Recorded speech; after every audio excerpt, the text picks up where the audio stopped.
Greetings once again from the Defense Department. You, the American people, work really hard to support the men and women in uniform who keep our country safe. We, in turn, owe you transparency on what we're doing to accomplish our core mission, which is securing the nation and spending your taxpayer dollars, ours, wisely. We're going to shoot straight with you. We want you, the American people, the taxpayers, to understand why we're making the decisions that we're making here.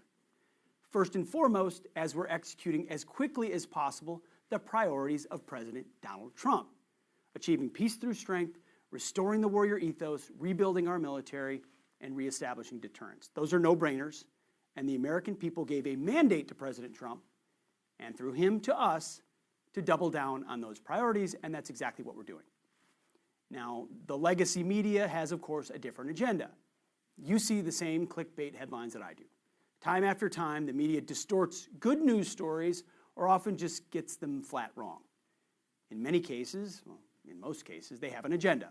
Other times, they are just lazy, as they often are, and they don't take time to actually understand the facts. I encourage you to take that media, those negative reports about important decisions that we're making at the department with a gigantic grain of salt, please. Ever since I've taken this position, the only thing I care about is doing right by the warfighters, by the troops. In short, we want the biggest, most badass military on the planet, on God's green earth. I'm in this room right now, but I'm not alone. Behind the camera are lots of vets and military family members, along with other people who, like you, are invested in exactly what that core mission is. So when we make decisions that are misreported in the media, we're going to try to get to you as quickly as possible. And not just me, it'll be other people as well. So you understand the real thought process behind them and then how they relate to our core mission of fighting and winning war, hopefully deterring them, but fighting and winning wars, and then how we spend your taxpayer dollars wisely to accomplish that mission. So to that end, we have 3 stories that have come out, stay with me, 3 stories over the past couple of days that I want to update you on. The first is DOGE.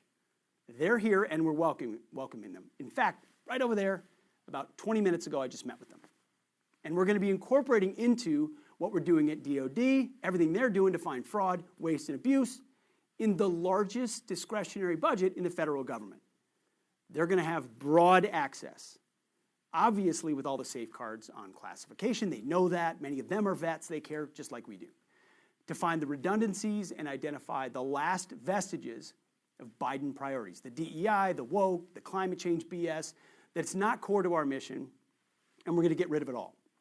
With DOGE, we're focusing as much as we can on headquarters and fat and redundancies and top-line stuff that allows us to reinvest elsewhere.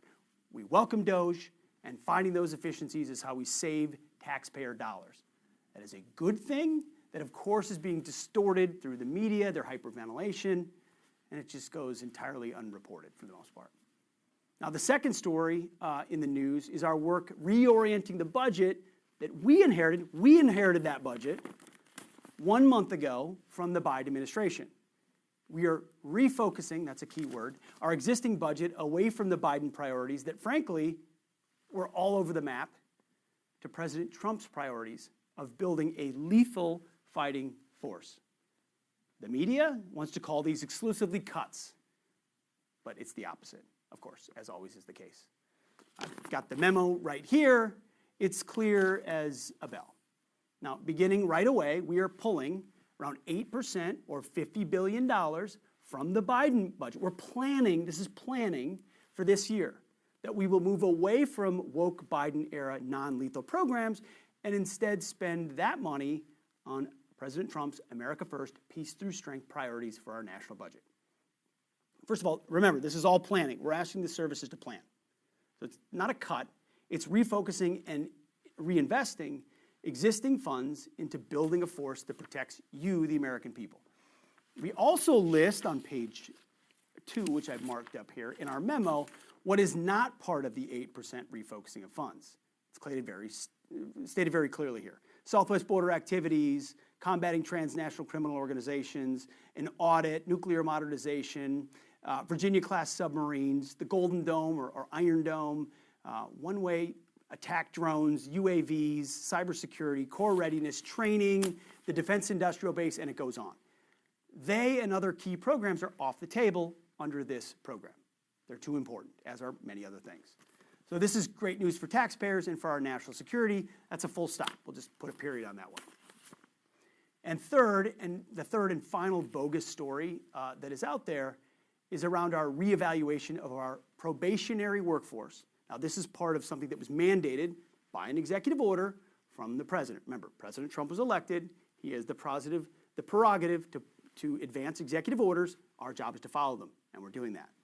This reevaluation of probationary employees is being done across government, not just at the Defense Department, but we believe in the goals of the program, and our leaders are carrying out that review carefully and swiftly.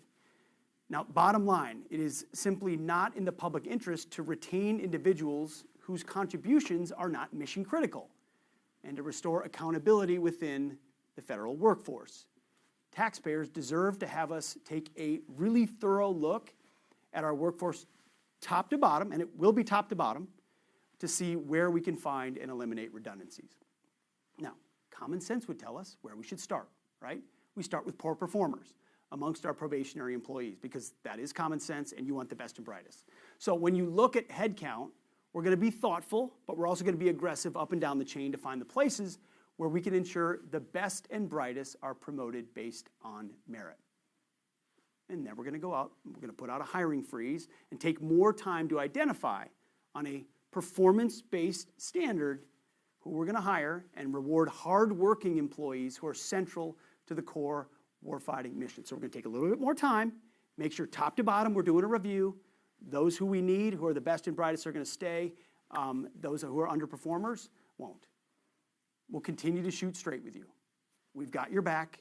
We're motivated to rebuild the most capable military in the world. That's why I'm here. That's what the president has asked me to do. But doing so does require tough decisions, and we are prepared to make them. But in the process, we want to communicate with you directly rather than through the filter of media outlets. And it's not just going to be me. You're going to see Sean Parnell and Graham Allen and others here in the department aggressively ensuring you get the real info in real time, helping you understand what's really going on at the department. So our warfighters and taxpayers deserve, of course, no less than that. And we'll keep reporting back to you from time to time what we're seeing, and we appreciate your support. We're not going to get everything perfect, but we're going to do it earnestly, and we're going to do it on behalf of President Trump's leadership in making our military once again the most lethal, badass fighting force on the planet to keep our country safe. God bless you, and we're going to keep fighting.